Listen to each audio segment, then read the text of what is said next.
Ricordo poi l'entusiasmo pazzesco dell'inaugurazione, la festa mondiale che accompagnò questo evento e veramente seguito dal mondo.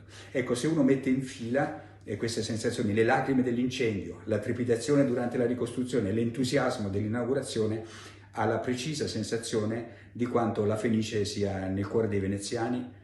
29 gennaio 1996, 25 anni fa, il tragico incendio che distrusse il Gran Teatro La Fenice a Venezia. Con l'avvocato Marco Corsini, assessore ai lavori pubblici a Venezia dal 2000 al 2005 e artefice insieme all'allora sindaco Paolo Costa del miracolo della ricostruzione, abbiamo ripercorso tutte le tappe di questa impresa. Ricordo il teatro che prendeva la forma attraverso i nuovi stucchi, i nuovi decori, gli affreschi, il soffitto, il lampadario, il sipario.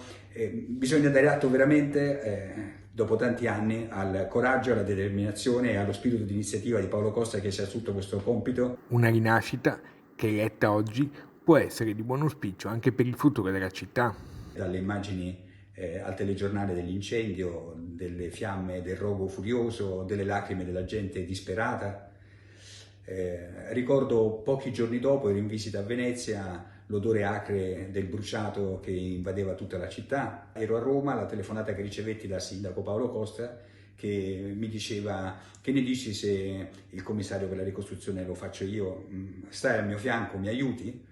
E io entusiasta gli assicurai tutto il mio supporto, la collaborazione di tutta la gente che si è prestata con entusiasmo al lavoro di ricostruzione. Ricordo la presa del cantiere con la forza pubblica all'alba. 25 anni dopo, una nuova alba attende ancora Venezia.